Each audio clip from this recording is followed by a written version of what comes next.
Stop what you're doing and look at your screen, because the final boss has just been pushed to a place that doesn't involve scripts, catchphrases, or movie sets. This isn't the high-gloss entertainment you're used to. This is the raw, jagged edge of a blood feud that just crossed a line from which there is no return. Tonight on Wrestling Apocalypse, we are breaking down the seismic fallout from a night where the best in the world, CM Punk, decided to play with fire, and in doing so, he might have just burned down the entire temple of the Bloodline. We've seen Punk drop pipe bombs before, but the words he spat on Monday Night Raw didn't just target Roman Reigns or Solo Sikoa, they targeted the ancestors. They targeted the High Chief. And the reaction we've captured from The Rock's camp? It isn't just anger. It is a cold, calculated promise of an ending. The energy in the arena tonight was suffocating. You could feel the air thin out the moment CM Punk's music hit. He didn't come out with his usual smirk, he came out with a scowl that looked like it was etched in granite. He sat in the center of the ring, grabbed the microphone, and for 10 minutes, he dismantled the mystique of the Anoa'i family.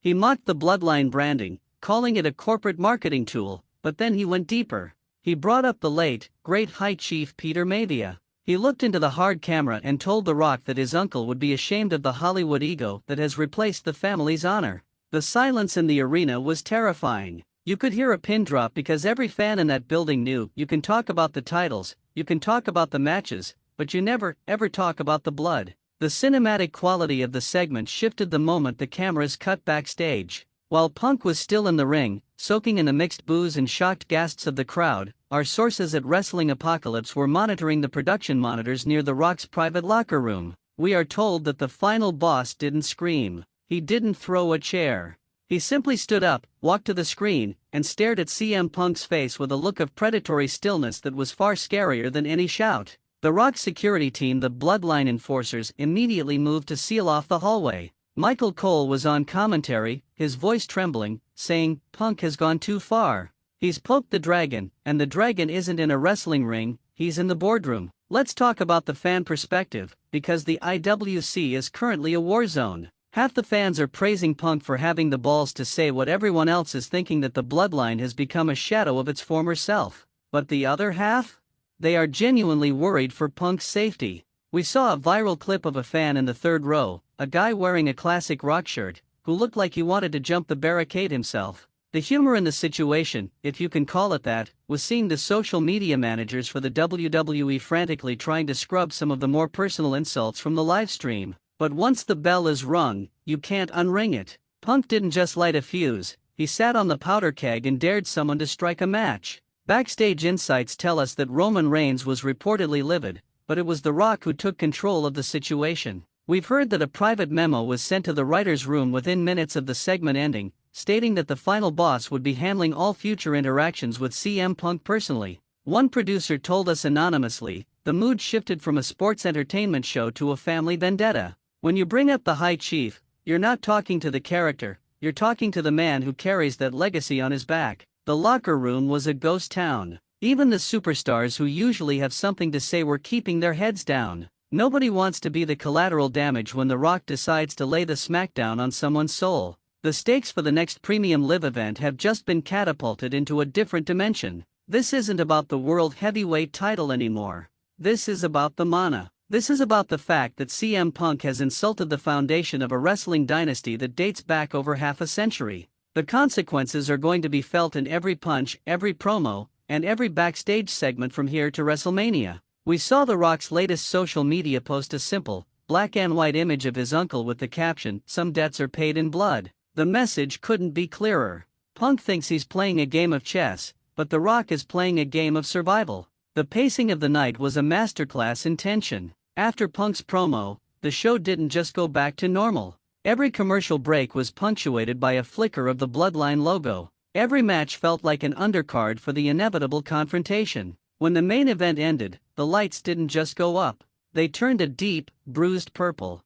The Rock didn't appear on the stage. Instead, his voice boomed through the arena, not the electrifying voice of the People's Champion, but the low, gravelly tone of a man who has just been insulted in his own house. He told Punk to enjoy the air while you still have it, because when the final boss arrives, the best in the world becomes the ghost of the past. Think about the emotional beat of this story. CM Punk is a man who thrives on being the outsider, the rebel, the guy who says the unspoken truth. But in targeting a late family member, he might have finally found the one line he shouldn't have crossed. This isn't kayfabe anymore, this is visceral. Seeing the way the veterans in the back reacted, guys like Paul Heyman, who looked like he had seen a ghost, tells you everything you need to know.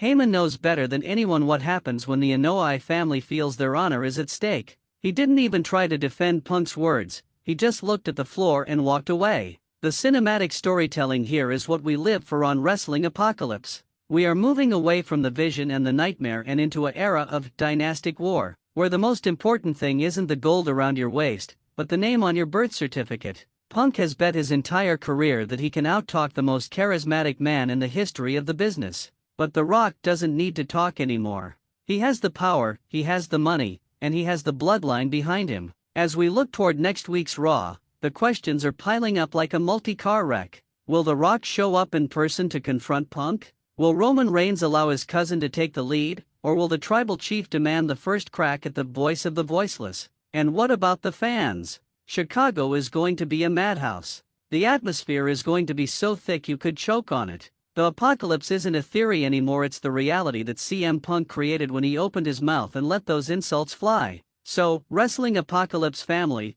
what is your honest reaction to Punk's promo? Did he go too far by bringing up The Rock's late uncle, or is this the edgy wrestling we've all been begging for? Is The Rock's final boss persona the perfect foil for Punk's rebel character, or are we looking at a collision that could actually hurt the business? Sound off in the comments. I want to see the Team Punk and Team Rock logos.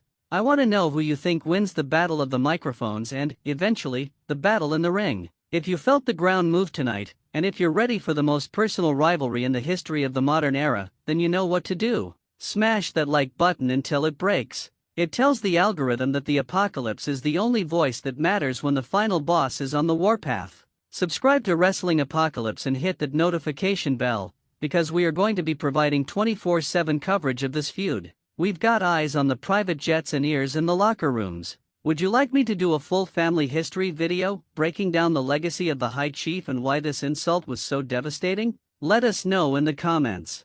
Thank you for riding with us. The world of wrestling is getting darker, the stakes are getting higher, and CM Punk just proved that even the best in the world can make a fatal mistake. Stay safe, keep your eyes on the entrance ramp, and never, ever insult a man's blood. Stay loud, stay wild, and we'll see you in the next one. The apocalypse is here, and it's being led by the final boss. We'll see you for the fallout.